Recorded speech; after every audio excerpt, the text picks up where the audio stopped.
Hey, horror fans, and Happy New Year from the team. I've got Rachel with me. Rachel, how's it going? Good, good. Keith, glad to be back. It's been a while. Unfortunately, I did get struck down by the dreaded virus, but very happy to be back and happy new year to everyone and hope you're all doing well and that this is going to be a better year than the last 2 years have been. So fingers crossed. It's off to a rip-roaring start. I'm sure everyone will agree. A vintage start, so we'll see where we go. And yeah, she's got Rachel had something beginning with C, which has been Yes. going around. I'm not really sure. I've not heard of it myself, but yeah, okay. It's good to have her back in full fitness. So. Yeah, so some of you would have noticed that I posted a video on Friday, actually, hours after seeing the new Scream movie. So that was just a non-spoiler, quick summing up of my thoughts. So if you've checked that out, then thanks. But if you haven't, don't worry, because this is the main event. This is what it's all about, really, as me and Rachel dive into it and share our thoughts. So we've done well. We did most of the Scream films. I obviously did four on my own, and we've got those reviews on the channel. And I think we'll definitely do a ranking video at some point with our rankings for the whole franchise. Yes. Hello to Camilla, That's Rachel's Camilla. yeah, nice cameo there.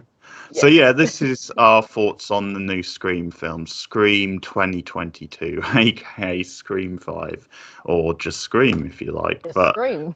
so this is the new film from the Radio Silence people, the duo who did Ready or Not a few years ago, a film I enjoyed a fair bit, horror style comedy.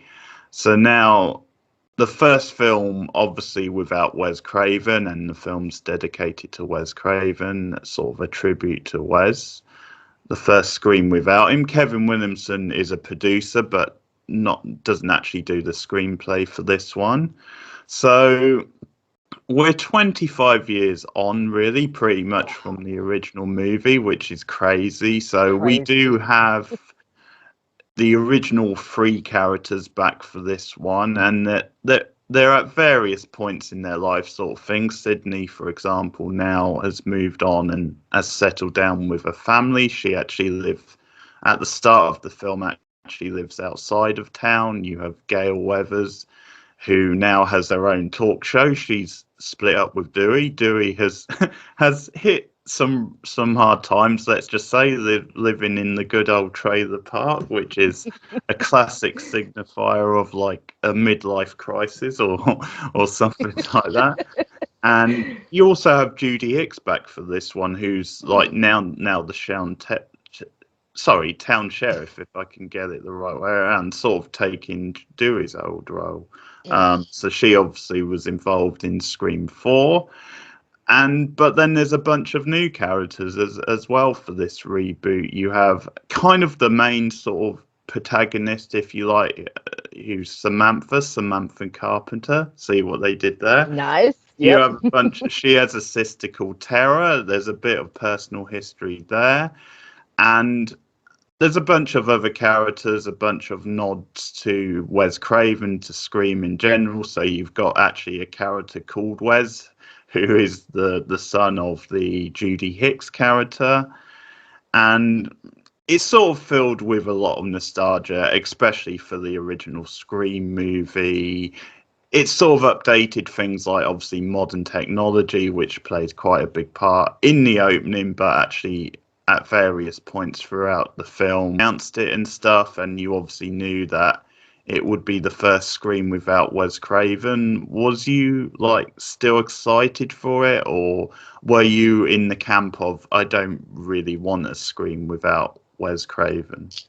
I was kind of in the middle. I was kind of thinking, Yeah. look, it Scream without Wes Craven, that feels weird. I was just saying to Stephen this morning, Scream is such a unique franchise in that up until now, it's had the same director. You know, franchises don't usually do that. You usually have one director that starts it and then other directors come in. When you look at Halloween, Carpenter only did number one. Even Nightmare on Elm Street, Wes only did number one and number four. So to have a movie without Wes is that was weird. But I remember thinking, but it could be very interesting to see what they decide to do. And when I heard that it was being done by the Ready or Not guys, I got quite excited because I thought Ready or Not has that kind of frantic energy that sometimes you want in a Scream film.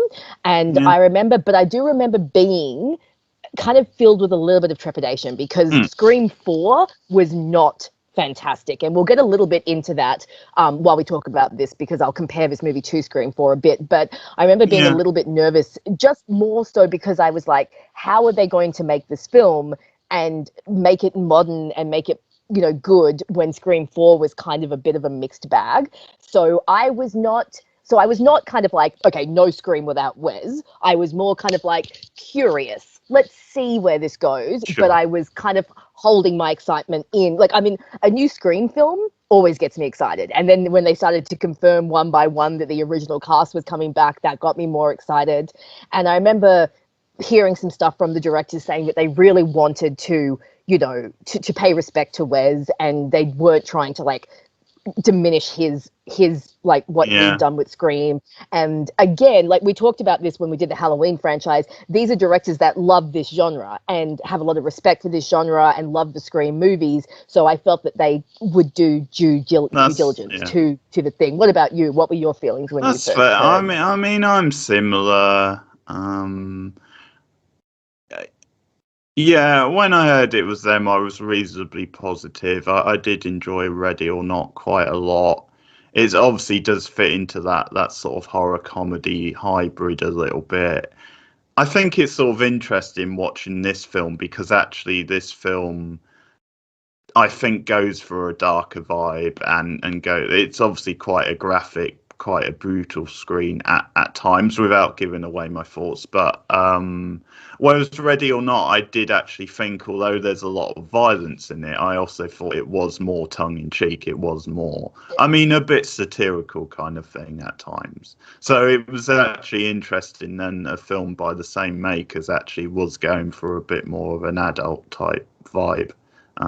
But yeah, I mean, when I heard them, you know, I wasn't necessarily bowled over because I think a lot of times when you have someone else tackling it, and obviously you maybe wonder, well, how are they going to freshen it up for a new generation and stuff? And obviously this is, I think, as far as I know, like at least a planned trilogy with these guys. And one thing I will say is, no matter what you think of the final film, is the marketing of it has been absolutely brilliant. I mean, that's one thing you cannot deny. I mean, it's because I think it's been commented on actually when they did Scream 4, the marketing wasn't really that good, and like the release of it and the promotion for it sort of came out of nowhere, and that's maybe partly why it underperformed.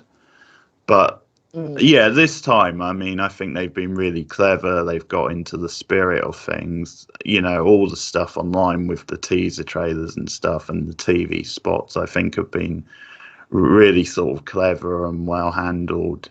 You've obviously, I think the cast have been very, I mean, I've not really seen a lot of like interviews with the cast, but I think they seem to be very game and active and stuff. So that's something which has really added to it, and it's on course to make pretty good money, and certainly considering it's a pretty cheap film, it seems as though it's on course to quite easily make enough so that we will have a Scream 6, which, I mean, bearing in mind where we leave off of this one, it would be quite interesting to see what they do. So yeah, we actually don't know each other's feelings because Rachel hasn't checked out my non-spoiler. So I'll let you go first. I'll sum up my thoughts in a minute. But what did you think overall? Okay, I won't beat around the bush. I loved this film. Okay. I walked out of the cinema and immediately thought, I want to watch this again. Like I almost said to Stephen, hey, let's go see it again today, but he has work, so boo him. But yeah, no, I thought it was great. I thought that the new cast was fantastic. I actually really liked Sam, the kind of the new final girl, and I thought that this film did a really good job with utilizing the legacy characters while introducing the new characters, because I think one of the biggest issues with Scream 4 was that they couldn't decide if they wanted to focus on the new characters or the legacy characters. And so we had this weird kind of battle between the two character groups as to which group we were supposed to focus on. I remember seeing a YouTube comment that someone left on some review where they said that Scream 4 tried to pass the torch and then take it back. And I remember thinking that is the perfect way to describe Scream 4, because every time I watch Scream 4, I feel like the directors and the writers just didn't know which characters they wanted to focus on. So I really liked that this one focused on the new characters while keeping the legacy characters as like support characters. They're the ones that came in towards the end, and kind of helped them win everything. I really loved the way Dewey was utilized, how he got to have some really good screen time with the new characters. As far as the new characters go, I thought the majority of them were really good characters. Like I said, I loved the final girl, Sam. I liked her boyfriend, Richie. I loved her sister, Tara. Tara was kind of even though she's bedridden for most of the movie, she's a bit of a badass, she's trying to get away and, save herself. And at the end of the movie, once we get into spoilers, we'll talk about her actions there. I loved the Meeks twins. I thought, especially Mindy, was a great character and a great stand-in for Randy. Her little speech. Randy, yes.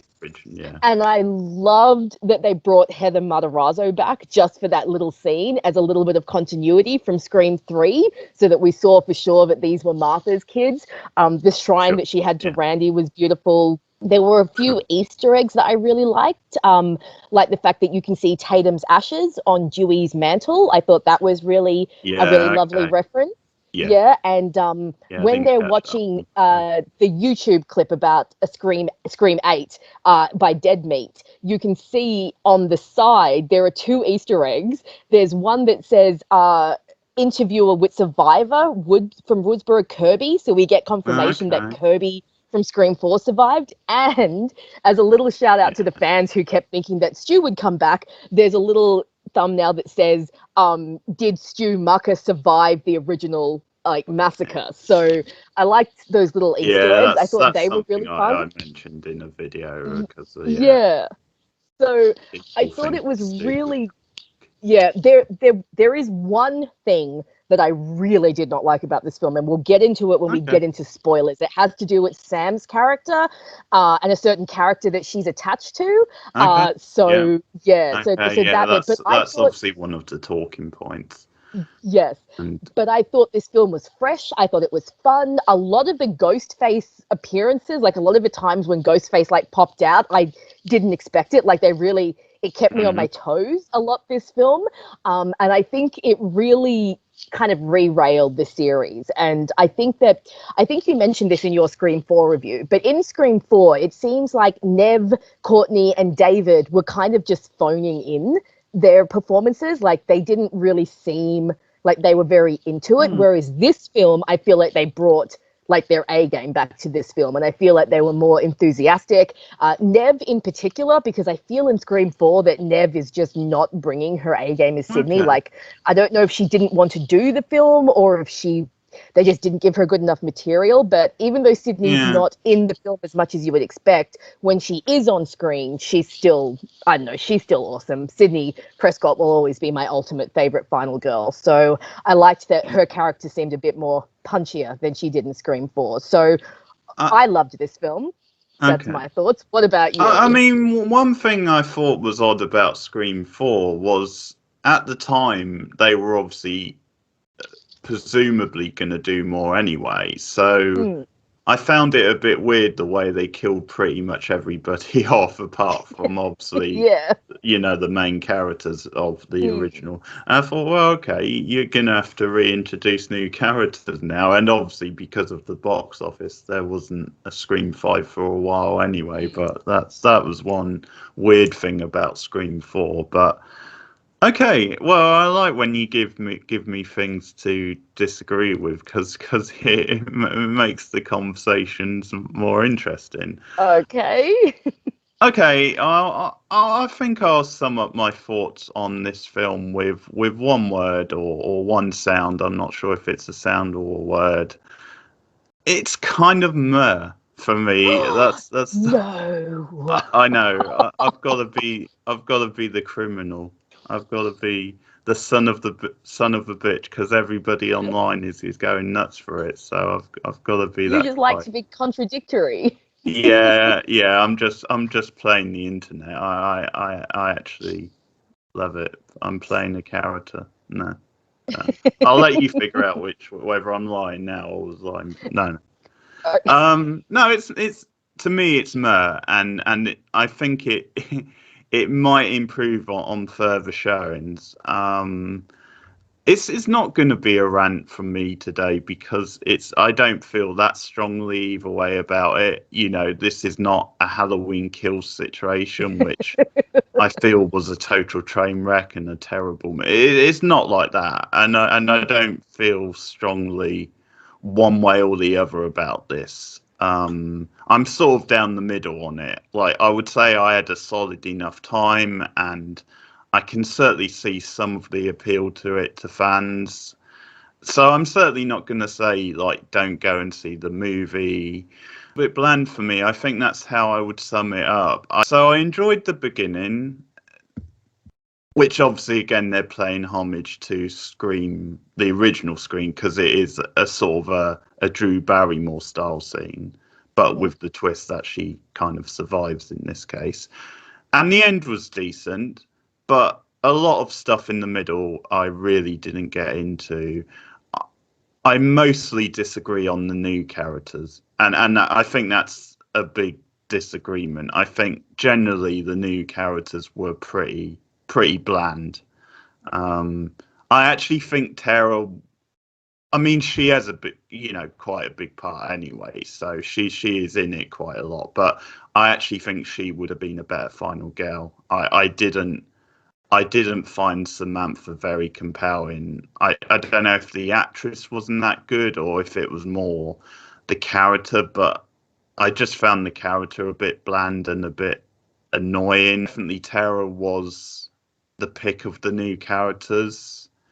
And I think later on, certain other characters, like I did enjoy some of the stuff with the twins as well, definitely. And there's certain characters like Amber because I've seen that actress in other things, and I quite like the actress. And then obviously where it goes at the end, I think in some way she comes into her own. Then I think there's too many characters in the film, though. I think they're just like jumping around these characters, and it's this weird sort of dynamic where it feels like the original three characters are in a different movie to the new characters, and which I respect. I respect the fact that obviously they tried to like turn a new chapter and make it more about the new characters, and I would definitely say, especially with Dewey, I thought they handled the original three characters as well. Well, generally, probably more so with Dewey than the other two. To do that anyway because of the way they're established, and it's a bit easier for them to not disappoint in some ways. But there was some good stuff with them. I do have a pet peeve with the Judy character in this because I thought she was wasted. Yeah, I get that. She was a little bit underutilized, yeah. Well, yeah, because I don't understand. She's got an important role as sheriff of the town now, and they bring her back from Scream 4. And obviously, there was theories online that she could either be a ghost face or a mastermind or involved somehow, or you could do something with her son where maybe he's involved.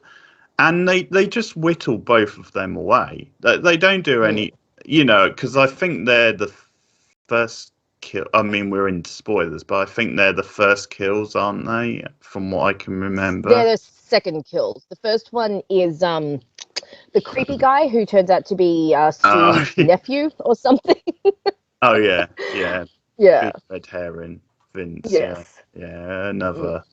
Um, So I think that's another thing I would say is missed opportunities in this film. I guess I just wanted them to be a bit bolder, with some of the choices. I thought, well, you've brought Judy back. She's a good character, right? She impressed me in the last film. Why not actually do something with her? The fact that she's now sheriff of the town. Mm. And I think it again suffers a bit from nostalgia and a bit from being like a nostalgia sequel, because we do have again these moments where, and there's fun Easter eggs and there's fun moments with that, but I think it does suffer a bit about having too much fan service at times. I mean, actually, one Easter egg I enjoyed was like the Dawson's Creek one, because again, that's Yeah, Kevin I Williams. like that. So having Dawson's Creek on the TV in the Mm. hospital. But over time, I might get into this a bit more. It's not. I have problems with it, but I'm not like saying it's like a bad film, or I'm sort of more in the middle. It's more like, to me at the moment, it's a mediocre film, so I'm not really strong either way, if you see what I mean. But Yeah. I guess in a way, mediocre at the moment is a letdown, because I thought this definitely had potential to be one of the better sequels. Change on another viewing. I mean, it might just be then, for whatever reason, it didn't hit me, it didn't grab me, because, as I said, outside of like a strong opening, and the ending was pretty good as well, but I think a lot of the other scenes actually did drag for me. Keep trying to top that first scene, and it's like you just can't do it because it's such a great first scene. Now, I do like the opening to Scream 4. I think Scream 4 has a very interesting opening with the double fake out, but I like that this one just went back to basics. Yeah, I like that this one just kind of went, okay, the first time it worked. Let's just go back to a girl alone in her kitchen getting a phone call from Ghostface. And I really liked the little homages to Casey, right down to her playing with the knives in the knife hold and stuff like that. I really liked that they incorporated the stab films into this film. Like, the trivia was about the stab films, not about like well-known actual horror films. I thought that was a nice little bit of meta. I liked that you had the Babadook sort of thing, and which is a pretty clever joke. Yes, so almost like sending up sort of people who are tried to be sometimes quite highbrow with their sort of horror tastes and stuff. I liked the whole discussion about elevated horror lately, because I have a little bit of an issue with elevated horror as well. Yeah. I feel that horror can get a little too pretentious and has been getting a little too pretentious. So I like that they talk about how the stab films are just supposed to be like just good, plain, old-fashioned slasher films, because slashers have always been like one of my favorite subgenres of horror. I love a good slasher with, a masked killer just chasing teenagers. So I thought that opening scene was really great. I liked that they showed the new technology. I liked that she was like Googling the answers to the questions, which obviously in 1996 Casey could do.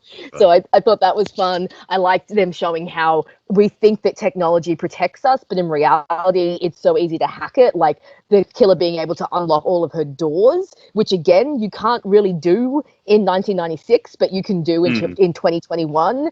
Like I said, it goes into that whole thing of like, we think that technology is really good and it's going to protect us, but it might actually, not protect us and actually be more of a hindrance. And I really liked the subversion that she survived the opening scene. I thought that was a really fun kind of like, when Sam got the call and they said she made it through, I was like, wow. And it could be like a little comment on, because as she's being stabbed, you can hear that the police have already arrived. So it could be a little commentary on the fact that maybe Woodsboro has been like stepping up its police game a little bit. Its response time, like they've had so many murders in this town. They're like, yeah, man, we need to get on this. Maybe a commentary on the fact that medical science has come further in the last 25 years to the point that we can save people with these kind of catastrophic injuries now. So I thought that was really cool. So I thought the film got off to a really strong start. I actually I don't think there was a single scene where I felt like this the movie was dragging or I wasn't engaged. I really loved the scene with the teenagers and Dewey in the Meeks' house where Mindy is talking about requels. I thought that was a great term. And she explained, you know, how people keep trying to reboot things or do sequels. I liked the little dig at Rian Johnson doing Stab 8 and completely messing it up. A nice little Star Wars reference to how he messed up. Some people think he messed up The Last Jedi, you know, things like that. I thought they were really, really great. Yeah. Now let's get into, yeah. You go. I think, and I'm not saying that stuff is clever. I just think it's sometimes just how meta do you go. I mean, I think sometimes there has to be a wall, and it's almost, I guess, in a way, this is part of the satire, but it's sort of like this thing of the film is kind of doing what it's criticizing others for doing in a way. Like, in a way, it's doing like a nostalgia sequel, or it's doing like if you like, a recall, which might be part of the meta, you know, like satire, which is fair enough. But yeah, it's just something I had in my head. I mean, it's not necessarily a complaint, but. I like the self-awareness of this film. I mean, I understand why it might get a little too self-aware for people, but like, for example, I like when they were talking about, like, they were showing Dead Meat talking about Stab 8, and they're like, why just call it Stab? Just call it what it is. It's Stab 8. And I'm like, a nice little commentary on the fact that they've called this one Scream and not Scream 5. So I thought all of that stuff was really good. I actually think that this was probably the first film since the original film where I felt that the meta level and the commentary on movies and stuff actually really worked. Because I think in the sequels, it gets a bit muddled. They try to like do certain, like the whole sequel talk in number 2 and stuff like that can feel a little too on the nose, but I don't know. For me, this one really worked, and I just really liked a lot of the references. I know there is some nostalgia in this one, but it didn't feel overloaded, at least not for me. I didn't find that it was too much. For me, it seemed to have a really good balance of nostalgia and a fresh new take. And I do agree that, like, certain things like Judy being wasted, I definitely see where you're coming from with that. Although if she had been revealed to be Ghostface, that may have been too obvious because she was also a red herring in Scream 4. But well, yeah, but I just mean do something with her one way or the other. You know, like I just would have preferred her to, if she's not a Ghostface, at least last quite far into the film. And quite like maybe be there to the final showdown and have her like actually do something like she does in Scream 4, like actually help out there. I get that. I did like her little the little reference to her lemon slices, though. The squares, the note that on the one fridge. That was good. And I found the scene with her and Wes, like when they, okay, again, we're getting into big spoilers here, but I thought their death scenes were like really good. Like I really liked the that was one of the Ghostface jumps that I didn't like, that really got me. I was like, whoa, okay. And I like the broad daylight killing. Again, that kind of adds that kind of to that idea that Ghostface is very unhinged and just, you know, just doesn't give a crap. And I thought that death scene was done really well. I like the little Psycho reference with Wes being in the shower. And I don't know, I thought that was done really well. So I'm just going to talk about some plot points. So we're really getting into spoiler territory here. So I want to talk about the one thing about this film that did bug me. So the main character, Sam, we find out over the course of the film that she is Billy Loomis's illegitimate daughter, which, you know what, I can buy that. We all know that Billy wasn't getting any sex from Sid, and that was a big contention in their relationship. So I can actually totally buy that he went and had, like, that he cheated on Sydney and went and knocked some girl up. I actually think that worked. I didn't mind that reveal. What I didn't like was Billy's ghost or Sam's hallucinations of Billy. I just thought, what the hell, man? This is weird. And for me, it didn't add anything to the movie. That, to me, felt too kind of like, we want to bring Skeet Ulrich back. Let's find a way to put him back in the movie. I think that reveal that she was Billy's daughter would have actually worked better if we hadn't seen. Because the minute you see him in the mirror, you're like, oh, well, she's got to be related to him somehow. So it's almost like they spoil their own reveal. So I didn't like that at all. What about you? Did you like Ghost Billy? Did it work for you? No, I think it is pretty lackluster. I think I sort of have a problem with, and this brings up a problem I do have with some of the writing is then I think there are just certain things that are revealed and then they don't do anything with them, because first of all, I guess they revealed it early just so that you then had those scenes of him appearing. But I thought, well, this is quite early in the film. Why not save this till later? But then I don't think they really did anything with it anyway. So there's sort of two problems. One is I think this is the sort of thing I'm talking about where it felt like they just wanted him in the movie and they just wanted a nod to the original film. And so that became, rather than something which they did anything with and was driving a plot, that sort of felt just like fan type service. Because sort of by the end, I think it's a mixed sort of message anyway, because like potentially it could have been quite a dark idea because they're obviously playing with this thing about him motivating her or his like ghost motivating her to be like more great. But then obviously because he's an unsympathetic character anyway. So I wasn't sure if they were going for a darker theme there where it was kind of saying, well, in a way, okay, in a way she's stood up and this is what you want from her. But at the same time, she's sort of her messed up backstory has led her to be, you know, maybe a bit too similar to her, you know, her dad, if you like. But I just thought that was lost in the fact that they didn't really develop it anyway, one way or the other. It felt like a convenient, like, fan service type thing, which they used a few times, but they just kept coming back to it randomly. It didn't actually feel like a convincing sort of story in the film itself. And yeah, I actually wonder if maybe it would have worked better if she hadn't seen Billy at all, if we saw her taking like antipsychotic drugs or something, like we do see her, and then maybe if they really wanted to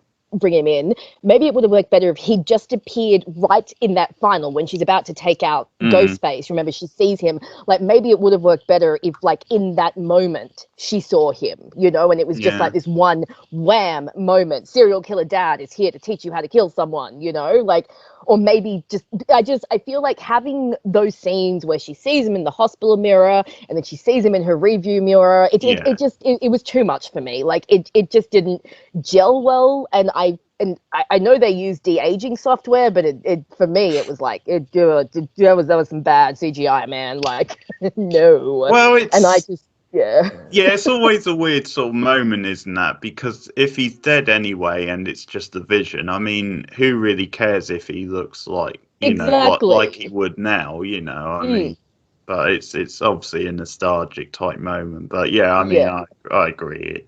It didn't really do it for me. It ruined the enjoyment of the film for me, like, at all, but it did irritate me a little. Like, whenever he popped up, I was just kind of like, ugh, go away, this isn't working. So yeah, it just that part didn't work for me. I did like that Ghostface was very brutal in this film. I like that they brought back Ghostface's brutality. I think a lot of the attacks were quite intense. Like we said, the opening scene is great. I really liked the scene in the hospital where Ghostface is like just toying with Tara as she tries to wheel herself out of the room, and Ghostface is kind of advancing on her. And of course, Dewey's demise was, I actually cried. A Scream film has never made me cry, but I cried during Dewey's death scene. I mean, this is a question because I think it's maybe in the trailer, like, they flag it up a bit, then he's the most at risk from the original three. But so was that a surprise to you then he did actually die? No. There's a shot in the trailer of Gale screaming and trying to get through a human barricade. And I remember seeing that shot and thinking the only thing that could make Gale Weathers look like that is if Dewey has died. So I went in expecting Dewey to probably die, but his actual death, like, still came, not as a surprise, but, like, I wasn't expecting it to be at that point in the film. I thought it would be later in the film. So when it came, you know, like, halfway through the film, I was just like, oh God, they really, you know, decided to kill him off early. But I like it because I think it upped the stakes, which is something they talk about in the final scene once the ghost faces have been revealed. You know, these three characters have been with us from the beginning, and Dewey himself has like what, 9 lives? How many times has he been stabbed now? So maybe it's fitting that you find Well, I was thinking if you're going to kill one of the original 3, you can't kill Sydney Prescott. Like she's at the point now where she's pretty much invincible. Like you just can't. I remember thinking if you were ever going to kill Sydney, it should have been at the end of Scream 4. But they decided not to, so you can't really kill her. And Gail is a more popular character than Dewey is, so I didn't think they would want to kill Gail. So I think Dewey is the logical choice if you are going to kill one of the legacy characters, because even where he is in the story as well. Yeah, I mean, this is going to now be interesting because we've obviously got more films. So it's a case of, well, if you bring Sydney back again, if you bring Gail back again, and you try to move things forward, like, how do you handle it? I mean, that's going to be the test. I think a lot of this was obviously a bit of a Wes Craven tribute and a lot of tie-ins to the original film. I thought it was a good scene, the one where he did die. I thought it was effective. My pet peeve is the phone moment, because I think it just took me out. It was a bit silly, him looking at his phone and being distracted at that moment. I get that you might have that reaction because it's an instinct when your phone goes off, but I thought it was a bit of a cartoony sort of moment before he actually got killed. But that's a small complaint. Like, his death was well handled. It might just be in there to show that he's off his game. You know, he's not sheriff anymore. He's been drinking a lot. He's obviously got some substance abuse problems. It could just be in there to show that he's not quite as together as he used to be. Like, maybe in previous films he wouldn't fall for it, but now that he's spent 2 years basically just drinking himself away, it could just be in there to show that he can be easily distracted now. Yeah, I do actually would say actually that out of the 3 like originals, his performance, Arquette's, actually was the standout of the 3. I mean, Gail, you definitely have some good comedy, like her saying "Hey, new girl." That line's pretty funny. But actually, Arquette, this was a more toned down, serious Dewey. You know, I guess because of the stage he was. So actually, it was nice to show that he could do a bit more than the sort of goofy style comedy, which obviously we love from him. But obviously the other 2 were good as well, because they're always good. But it was nice actually to see a more serious Dewey, and I thought, credit to Arquette, he did it well. It was a performance that showed he had another sort of side to him. Definitely.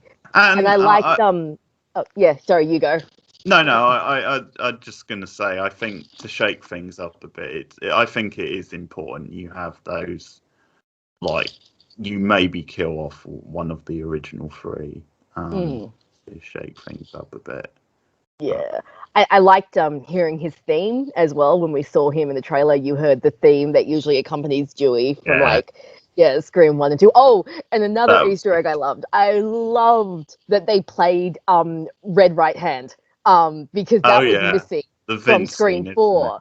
Yeah, so I thought that was a really nice little Easter egg that they played. Because when I heard that, I turned to Stephen with the biggest grin on my face, and I was like, yes, it's back. So, because I always associate that song with Scream. It's the Scream song. So I love that they brought that in. I thought that was fantastic. So let's get to the ghost faces. So what did you think of the reveal of who Ghostface was, and what did you think of the motivation? Richie was okay, and I actually liked that they didn't play too much into the is he the killer type with the boyfriend that they've done because it's not really till the back half of the film where they actually lean into that a bit more and they start putting the spotlight on him. The motivation, it's just, again, it's extra meta-ness, and it's fine. It's not the best motivation in the world, but it's a standard Scream motivation at this point. I quite enjoyed when they were revealed I enjoyed the performances. It's sort of hard to really react too much just because you sort of it's not really a surprising reveal, and it's not really handled in a like an oh my god style way. It might have just been because this is a nostalgic film, and they're just because I think that is part of my issue at times. Then some scenes they did feel like they were just rehashing previous films. Because obviously the stuff at the house at the end, they're just rehashing the end of Scream. Well, no, I'll name a particular example actually, and this might just be where I think sometimes I just want a horror movie to focus on being scary and having a compelling story. And Yeah. maybe sometimes I want them to stop being clever and meta for like 5 seconds and actually get on with telling me the story and being scary. I think sometimes in modern culture that's frowned a bit upon. I think, because I actually don't find this film that scary. I mean, I agree the kill scenes are quite well done and it's more violent and that, but I actually don't find it that scary, which is a bit of a problem for me. But no, one scene I was going to say which did annoy me a bit was when is it Mindy when she's Mindy? Yep. yeah, You're when going to she's say when she's watching Stab, that aren't you? yeah, that's When too she's on the watching nose. the stab scene of Randy Yeah, doing the whole yeah. Jamie behind. No, I loved that That's scene. I thought it was brilliant. I was like, it's like meta within meta within meta. It's like, and I no. absolutely loved that she's watching him, and all of a sudden at the end she's like, oh shit, and she like realized that it was happening to her. Oh, see, I loved that. I thought that was fantastic. So, very differing opinions on that one. Line of the film is definitely I'm Sidney Prescott. Of course, I've got a gun. That is definitely line of the film. But yeah, I think the reveal of the kills was fine. It's sort of kind of what I was expecting, and I was hoping they might go with a bit bolder choices. But as I said, I think once they were revealed, the actors got a bit more to do because I think then actually, like the actress playing Amber, I think she was quite convincing as the psycho, and I think he was quite convincing as well because he has that sort of look to him where it's like when he's just playing the regular boyfriend, it's like, well, I don't really buy this, but then when he's actually playing the psyche, he's like, yeah, this sort of makes sense. He has that sort of look to him, and the motivations are what they are. Like I think at this point, when you get to the fifth one, it's not. It just feels like a standard Scream motivation. So I guess I don't have like strong feelings one way or the other. I just, yeah, maybe for me, I just wanted the film to be a bit more bolder and actually, yeah, do something a bit original. But that's just me.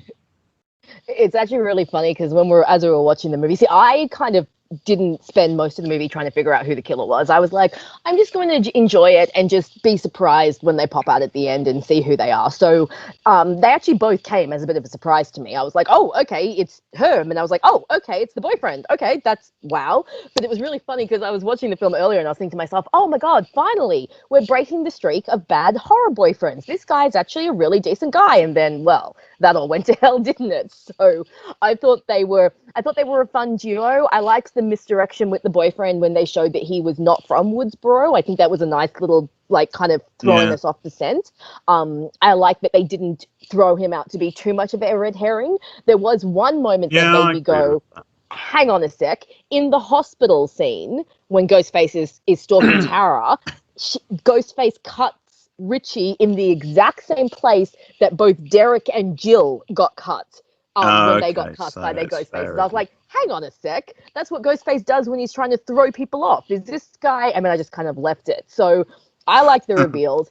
And I actually thought the motivation, again, because I really liked the meta aspect of this movie, I thought the commentary on fandom and toxic fans and extreme fans, I actually thought that was really fun. I thought that was I liked that they didn't link the motivation to Sydney. I liked that for the first time ever, Yeah. Sydney was not the actual target. And again, I think that comes down to the problem that Scream 4 had with the new cast versus old cast. So I liked that the target was very clearly Sam, even though they said we wanted the legacy characters back. I liked that Sydney was not at the center of everything. I thought that was good. And I just really liked their little rants in the kitchen about, you have to make the movie good and you have to give the fans what they want. Because I thought that was a great little look in the mirror for fans of the franchise. And I particularly loved earlier on in the film where Sam was like, so you're telling me that I'm in bad fan fiction? And I was like, that's so good. So I thought the killer's reveals and stuff, I thought that was really fun. I really liked the little reveal that Sam had untied Tara, and then Tara comes out and starts wailing on Amber with her crutches and ends up shooting Amber in the head. And I thought that was really great. And I really liked, again, like I said, I really liked that they didn't overuse the legacy characters, because I think that was a problem with Scream 4. So I really liked that the new characters were definitely the focus and the legacy characters were the support characters. I don't know if you watch, there's a reviewer I love, Jeremy Johns on YouTube, and he did a very cool analogy using chess to what Sydney is like in this movie. So he said in the original Scream, Sydney is the queen. She's the most powerful piece on the board. She's the ultimate goal. She's the one you want to take out. And she maintains that role for the first 3 movies. Then in the 4th movie, she actually becomes the king. She becomes the piece that you want right at the end, but she's not the most powerful piece or the most important piece. Whereas he said in this one, she's kind of become like the rook or the castle. She's the piece that you bring in when you need something done, but she's not necessarily the most important piece or the central piece. And I remember thinking that is a really good analogy, and I think it worked really well. Oh, and did you notice that they did another little Easter egg? They asked, how's Mark? And I'm assuming that's supposed to be Mark Kincaid from Scream 3, that's supposed to be saying that he and Sydney got together when Dewey's on the phone with her. Oh, was that the Patrick Dempsey? Yes. Okay. Yes. Yeah. So I liked that because he was like a non-character in Scream 4. They didn't mention him at all. So I liked that they had that. So I liked the killer's reveals. I thought they were interesting. I actually liked that it took place in the Mucker house. And I really liked how Sydney was like, this is the most derivative it's ever been. You're literally using the same house. Like, come on, dude, what the hell? And I actually liked that. I like echoes. When I don't feel like it was, at least for me, it wasn't overused. I thought that having the showdown at the Mucker house was really good. I think I could have used something connecting someone to Stu, like a little bit more. The fact that they just have this random character who was only in 2 or 3 scenes, and then an offhand line is like, oh yeah, he was Stu's nephew. It's like they could have done a little bit more with that, especially considering the showdown does take place at the Mucker house, but it might have been a little too much. We already had Billy, we already had the legacy characters. It was I think that little Easter egg they gave us with the YouTube video was nice. But I really liked the final showdown, and it worked for me. Yeah, I mean, I think we've hit upon maybe the bit of the differences, because I suppose then you have to sort of replace them with good characters, and for the most part, I didn't really like the new characters. They didn't really stand out of having any personality. A lot of them, apart from Tara, and as I said, I didn't like Sam, which is a problem because she is the main sort of final girl for the film, and it's going to be interesting moving forward because I'm assuming they're probably going to bring her back for the next one now. But I don't know if it was the cast or not, or if because obviously with a character like Chad, I appreciated that he wasn't the stereotypical jock, but at the same time, I didn't really feel like he was any sort of I never got a handle on what exactly he was as a character. I agree when it comes to Chad. Liv he was a bit weak. I didn't think the actress was very good. I mean, she again had very little to do, and she, for me, actually was a potential outsider to be a killer. partly because of that shot in the trailer of her doing the neck thing. But I mean, Yeah. I didn't, because I think with her it was like her first film or something. The actress, because I think Oh, she okay. might be a singer or something like that. So I didn't think she All right. was great, and I think there was too many characters, and I think there a bit of a missed opportunity. I thought they could have done something with Judy. They could have done something with Wes, because that's something which has actually baffled me. Is like some people online are saying, Judy's really great in this film, and I just don't see it. I mean, I like her and I like the actress, but she only really has two scenes or something like that, and they're quite sort of brief scenes. It's like the scene where she dies and stuff. I agree, it's a good scene, but it just feels in the context of the film. She should have had a bigger role. Should have, Yeah. had more to I do. definitely see where you're coming from with that. Yeah. And I agree that Chad and Tara were not great characters. Like they Liv, really could have just left it at, oh, sorry, yes, not yeah, Tara, Liv, my bad. that was Yeah, great. Chad Yeah, and Liv, like with the twins, it really could have just been Mindy, because she gets more personality and she gets to be the one to explain everything. yeah. Like, I don't know why they decided to do like twins. It could have just been Mindy.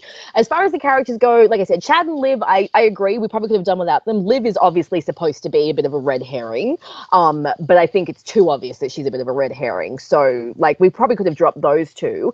But I like the rest of the new characters. I quite like Sam. I thought she was a compelling character. Okay. I liked her actress. I really love Tara. I think Tara and Mindy Yeah. were probably my two favorite of the new ones. I think Tara was a really great character, and I do agree that she may have worked better as a final girl than Sam did, but maybe we'll just see both of those girls going forward. It'd be nice to see both of them coming back. I liked Wes, maybe a little bit wasted, but again, you can't always develop every character. But I liked him being called Wes, gave them a little Mm. way to pay tribute to Wes Craven, Oh when they yeah. had the party Oh and yeah. they were raising the shots and they're all like, to Wes, but you can see it as being like, a bigger meta thing as, to Wes Craven. And I liked Richie. Like, I thought that he very convincingly played the doting boyfriend and then very convincingly did the switch to psycho killer. I got a little bit of like Stu vibes from him. He had a little bit of Mm. that psycho thing going on, and I really liked him. So the new characters worked for me for most of them, and I'd be very interested to see where we go with them going forward.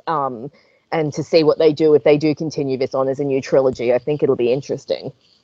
Yeah, So because the stuff. Another thing is the stuff with Vince. I didn't like. I thought that's just a very on the nose red herring, and yeah, like that's one where they lean too hard into it. It's like it was so obviously like he had yeah, nothing to do with it, and but it's like because again, that actor's pretty decent, and it's someone they could have done something with, but from the moment he walks into a scene, he's just so over the top and so sort of like cliched and stuff, and yeah, I mean that's probably an example where they didn't give him like enough to do one way or the other, and it as a red herring, it was just too in your face sort of thing.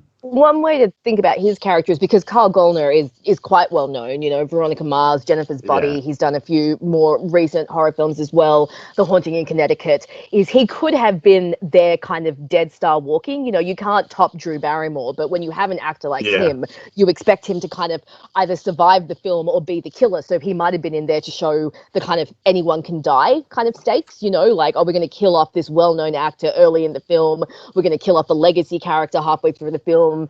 It ups the stakes. So while I do understand where you're coming from and definitely agree that he was a little too much of like a red herring, I think maybe he was there dead star walking, kind of like, we've got a big name, we're going to kill him off, and you just don't know what's going to happen from here on out. So you could look at it like yeah, that.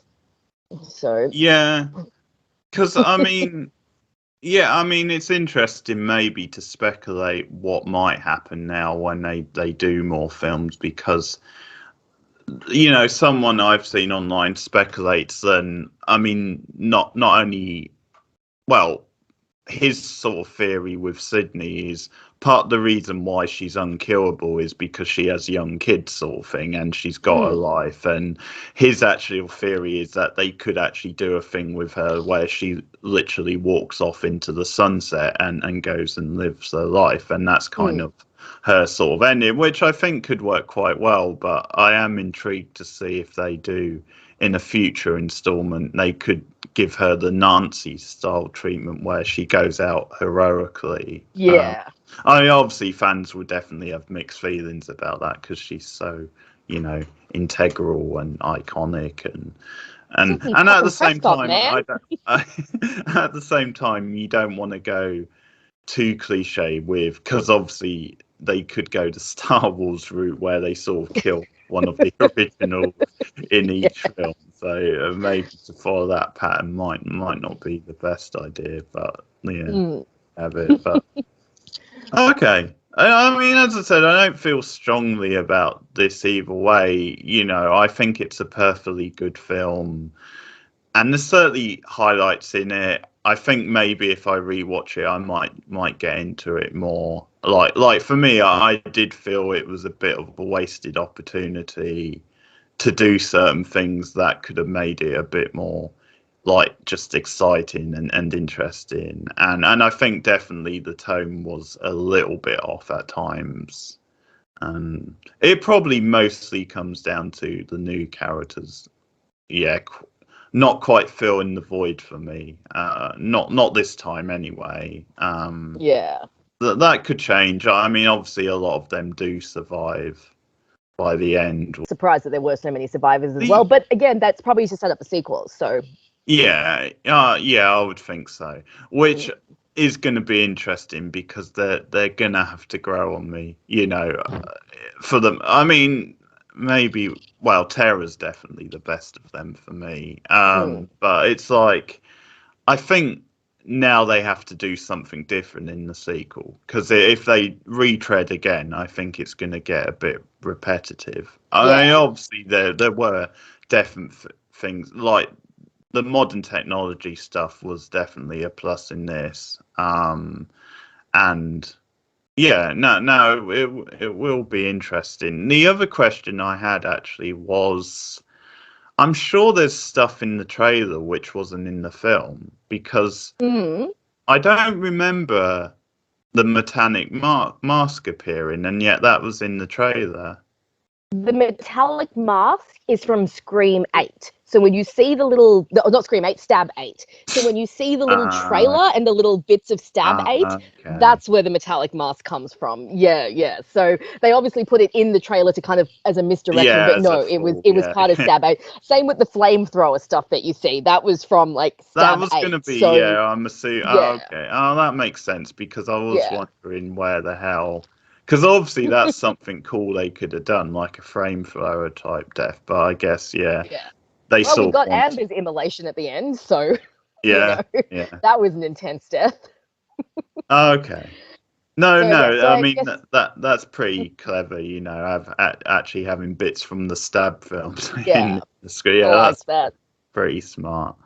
Okay, all right. So I think we've pretty much rounded things up on Scream 2022, and as I said, I will definitely rewatch it, and I might get into it more second time around.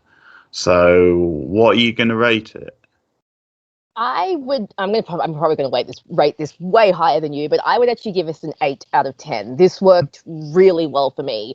It's losing some points for the Billy CGI ghost because blah, and a couple of characters that weren't fantastic, like we said, Liv and Chad a little bit wasted. So 8 out of 10 for me. I thought it was fun. I thought it wasn't scary, but I don't know if it's just because I don't find slashers scary anymore because I watch so many of them.